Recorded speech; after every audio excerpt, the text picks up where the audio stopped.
Hello friends, नमस्कार। Latest stock update में आपका स्वागत है। इस वीडियो में हम बात करने वाले हैं इन्फीबीम एवेन्यूज लिमिटेड की। दोस्तों, इस कंपनी का यहाँ पे राइट इशू आपको देखने को मिल रहा है कि कंपनी यहाँ पे राइट इशू लाई है 2025 में।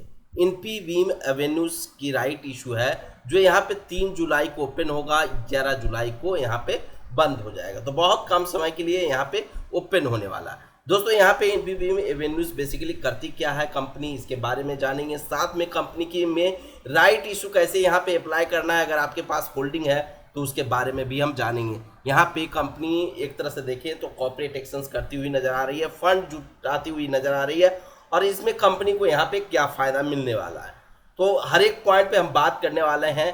यहाँ पे इन्फीबीम एवेन्यूज के अंदर राइट इशू आपको मिल रहा है, तो यहाँ पे राइट इशू को आप क्या करोगे, सेल कैसे करना है, बाय कैसे करना है, राइट इशू अप्लाई कैसे करना है, इसमें अधिक से अधिक प्रॉफिट कैसे आप ले सकते हैं, सारी चीज़ें बात करेंगे। चलते हैं वीडियो में डिटेल्स में जानकारी आपके साथ साझा करते हैं। दोस्तों, यहाँ पे आपको पता है कि यहाँ पे कंपनी 2007 में एक कंपनी है जो इनकॉर्पोरेट हुई है, और इनका हेड क्वार्टर अगर आप देखोगे तो गांधीनगर गिफ्ट सिटी के अंदर आपको देखने को मिलता है। इनकी ऑफिसेस हैं जो यूएई, केएसए और यूएसए के अंदर आपको देखने को मिल रहा है। यहाँ पे मतलब कि इंडिया के बाहर भी इनकी ऑफिसेस हैं। यहाँ पे बेसिकली अगर आप देखें तो इनके पास खास करके size based, cloud based size platform है जो ई कॉमर्स में यूज होता है। यहाँ पे इनके पास एक तरह से अगर आप देखें तो यहाँ पे इन्फीबीम एवेन्यूज की यहाँ पे पेमेंट गेटवे यूज होती है भी, जो काफ़ी सारे कस्टमर इनके यूज करते हुए नजर आएंगे। बेसिकली अगर हम बात करें तो बेसिकली ये कंपनी है जो आईटी सेक्टर की कंपनी है,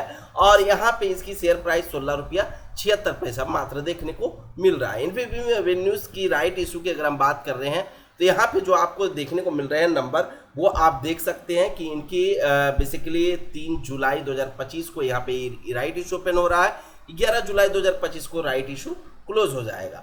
वहीं पे कंपनी यहाँ पे 699 करोड़ 99 लाख का यहाँ पे इशू साइज रखी है, यानी करीब करीब 700 करोड़ का कह सकते हैं। 10 रुपये की पर शेयर के हिसाब से इशू प्राइस देखने को मिल रहा है। 1 रुपये इसकी फेस वैल्यू फिलहाल है। एनएससी और बीएससी दोनों जगह ये कंपनी ऑलरेडी लिस्टेड आपको नजर आती है। बेसिकली इस कंपनी की जो राइट इशू है उन्हीं लोगों को मिलेगा जो लोग यहाँ पे 25 जून तक यहाँ पे बाय किए हैं, वह उससे पहले बाय करके होल्ड करके चल रहे हैं। रिकॉर्ड डेट की अगर हम बात करें तो 26 जून 2025 का डेट देखने को मिल रहा है। वहीं पे अगर हम बात करें इस कंपनी की जो राइट इशू है, तो राइट इशू में यहाँ पे आपको जो देखने को मिल रहा है कि 67 शेयर यहाँ पे आपको दे रही है कंपनी, जब आपके पास 267 यानी 267 शेयर्स आपके डीमेट अकाउंट में होगा, तो यानी 267 शेयर के बदले 67 शेयर कंपनी यहाँ पे देती हुई नजर आ रही है। दोस्तों, वहीं पे अगर हम बात करें कंपनी यहाँ पे जो राइट इशू आपको मिलेगा, इसको आप सेल भी कर सकते हैं। तो सेल करने की जो अंतिम तिथि है 7 जुलाई 2025 का डेट दिया गया है। इस डेट तक आप सेल कर सकते हैं, 3 जुलाई से लेकर 7 जुलाई तक, और उसके बाद आप सेल नहीं कर पाएंगे, सिर्फ आप राइट इशू अप्लाई कर पाएंगे 11 जुलाई तक। अब हम बात करते हैं कंपनी की आगे, जो यहाँ पे सबसे बेहद इंपॉर्टेंट पॉइंट होगा, और वो पॉइंट है यहाँ पे right issue. Right issue basically जिसको हम आरी शेयर के नाम से हम जानते हैं, और आरी शेयर को आप यहाँ पे क्या कर सकते हैं, आपके डीमेट अकाउंट में आज रात तक आपको आरी शेयर मिल जाएगा।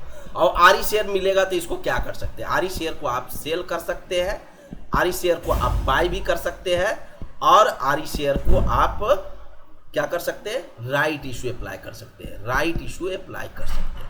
तो यहाँ पे आपके पास 3 ऑप्शंस देखने को मिल रहा है। तो अगर बाय करना है, एक्स्ट्रा राइट इशू अप्लाई करना चाहते हैं तो आप इसको बाय कर सकते हैं। अगर आपको राइट इशू अप्लाई नहीं करना है तो इसको सेल कर सकते हैं। और यहाँ पे अगर आपको ना सेल करना है ना बाय करना है, तो जितना आपको राइट इशू मिला है उतना का ही आप राइट इशू अप्लाई कर सकते हैं। तो दोस्तों, इससे क्या फायदा होगा, राइट इशू बेसिकली आपको पता होगा कि कंपनी यहाँ पे क्यों लाती है। Right issue basically extra fund जुटाने के लिए कंपनी लाती है। कंपनी को बहुत जल्द फंड रेज करना हो तो राइट इशू ही कंपनी लेकर आती है, और उनमें से एग्जिस्टिंग शेयर होल्डर से ही अपने पैसा को यहाँ पे जुटाती हुई नजर आती है कंपनी। तो यहाँ पे इन्फीबीम एवेन्यूज की जो मैनेजमेंट है वही काम करती हुई नजर आ रही है। अब यहाँ पे राइट इशू आरई शेयर मिला, आरई शेयर को सेल करोगे तो क्या आपके ओरिजिनल शेयर पर कोई इम्पैक्ट पड़ेगा? कोई इम्पैक्ट नहीं पड़ेगा। आप जैसे यहाँ पे आरई शेयर जो मिलता है वो टेम्प्रोरी शेयर होता है और इस शेयर को राइट इशू आप अप्लाई करके चल सकते हो, सेल करके चल सकते हो। अगर हम कहें लिमिटेड टाइम पीरियड की अगर हम बात करें 3 जुलाई से लेके 11 जुलाई के बीच में ही आपको करना होगा जो भी। तो यहाँ पे राइट इशू कैसे अप्लाई करेंगे? तो राइट इशू अप्लाई करने के लिए 2 मेथड, सबसे पहले अगर मैं बात करूँ तो एक ऑफलाइन भी होता है और दूसरा होता है जो ऑनलाइन होता है। तो ऑनलाइन में आप अगर आप देखें तो ऑनलाइन में क्या मेथड है और ऑफलाइन में क्या है। तो ऑफलाइन में आपको इस तरह के कुछ फॉर्म दिए गए होंगे। होपफुली अगर मैं आपको यहाँ पे दिखाऊं तो मैं इसको ओपन कर लेता हूँ। यहाँ इस तरह के कुछ फॉर्म आए होंगे आपके ईमेल पे, जिसको आपको फिल करना होगा। यहाँ पे पूरी डिटेल्स आपको डालनी होगी और डाल के नियरेस्ट केनरा बैंक में जाके आपको जमा कर देना होगा। यानी सिंडिकेट बैंक केनरा में ही मर्ज हो चुका है तो उसी में आपको जमा करना होगा। और ये डिटेल्स आपको अपने अकॉर्डिंग जो भी आपके पास नंबर ऑफ शेयर्स हैं, आरई शेयर हैं, उसके अकॉर्डिंग आपको भर के जमा करना होता है। तो एक तो ये तरीका हुआ कि ऑफलाइन इस तरीके से आप अप्लाई कर सकते हो।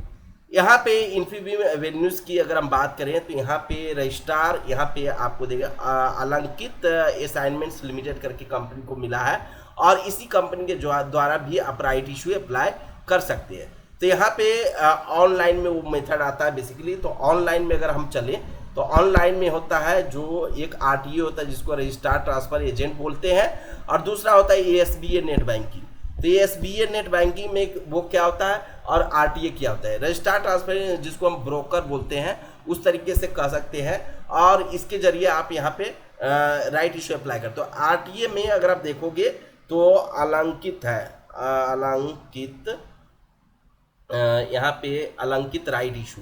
तो यहाँ पे ये सर्च मारोगे, यहाँ पे अलंकित.com पे जाना है आपको। यहाँ पे देखिए इन्फीबीम एवेन्यूज़ का आ रखा है, आप वो पे क्लिक करना है और इसके बाद यहाँ पे अपना जो आगे प्रोसेस है अपनी डिटेल्स डालना है और यहाँ पे उसके बाद आप यहाँ इसके ज़रिए आप राइट इशू अप्लाई कर सकते हैं। तो यहाँ पे एक तो ये आरटीए हो गया, लेकिन एक होता है एएसबीए नेट बैंकिंग जिसको हम बोलते हैं ऑनलाइन में, जो एक एएसबीए नेट बैंकिंग है। जो यहाँ पे अगर आप देखोगे तो यहाँ पे इनका application supported by blocked amount के नाम से हम जानते हैं इसको, जो शॉर्ट में एएसबीए बोला जाता है। तो यहाँ पे इस फीचर का यूज करते हैं जिसको हम थ्रू योर नेट बैंकिंग के जरिए आप यहाँ पे इसको अप्लाई कर सकते हैं। अगर हम सेम चीज़ें अगर हम बात करें तो यहाँ पे अगर यूनियन बैंक में अप्लाई करना हो किसी को तो यहाँ पे अगर आप जाओगे तो देखोगे इस तरीके से कुछ आपको फॉर्म मतलब प्रोसेस फॉलो करना होगा। जो आप एक तरह से सिंपल अगर हम बात करें कि ऑनलाइन जो नेट बैंकिंग होती है उसको रिटेल बैंकिंग लॉगिन करनी होगी। सबसे पहले लॉगिन करने के लिए आपको डिटेल्स डालनी होगी, यूज़र आईडी पासवर्ड जो भी आपका है वो आप डाल सकते हो। उसके बाद ये एसबीआई वाला ऑप्शन पे जाके और यहाँ पे एक तरह से आप अप्लाई कर सकते हैं राइट इशू। तो यहाँ पे इस तरीके से सारी प्रोसेस आपको यहाँ पे देखने को मिल जाएंगे। तो ज़्यादातर लोग अगर हम देखें तो यहाँ पे ऑनलाइन एएसबीए नेट बैंकिंग ही प्रीफर करते हैं क्योंकि net banking most of the मतलब कि लोगों के पास होता है और यहाँ पे एएसबीए नेट बैंकिंग के जरिए वो राइट इशू अप्लाई कर लेते हैं। तो इन्वेस्टमेंट सेक्शन चाहे यूनियन बैंक हो, SBI, bank of India, HDFC, सभी के अंदर आईसीआई बैंक, सब में इन्वेस्टमेंट सेक्शंस आपको देखने को मिल जाएगा या राइट इशू, कॉल मनी, इस तरह के कुछ ना कुछ ऑप्शंस आपको देखने को मिल जाएंगे। वहाँ पे जाके आप यहाँ पे राइट इशू अप्लाई कर सकते हैं। तो ये सारे ये तरीके होते हैं राइट इशू अप्लाई करने के लिए दोस्तों। तो दोस्तों यहाँ पे मैं आपको जब राइट इशू ओपन हो जाएगा तो मैं और भी आपको पूरी डिटेल्स में वीडियोस अपलोड करूँगा। तो उसके लिए पहले चैनल को आपको सब्सक्राइब करना होगा दोस्तों, और साथ में दोस्तों यहाँ पे आप नए हैं तो वीडियो को लाइक ज़रूर कर लीजिएगा। यहाँ पे दोस्तों यहाँ पे आपको अपडेट दे दूँ कि मैं यहाँ पे सेबी रजिस्टर्ड एडवाइजर नहीं हूँ। तो यहाँ पे वीडियो को एक तरह से मैं वीडियो में जो भी इंफॉर्मेशन दिया हूँ एजुकेशनल पर्पस से ही दिया हूँ। तो यहाँ पे सेबी रजिस्टर्ड एडवाइजर नहीं होने के कारण मैं यहाँ पे किसी भी प्रकार के स्टॉक में इन्वेस्टमेंट रिकमेंडेशन नहीं देता हूँ। इस चीज़ का बिल्कुल आप ध्यान रखें और फिर से मिलते हैं नेक्स्ट वीडियो में लेटेस्ट न्यूज़ के साथ। जब तक के लिए धन्यवाद दोस्तों।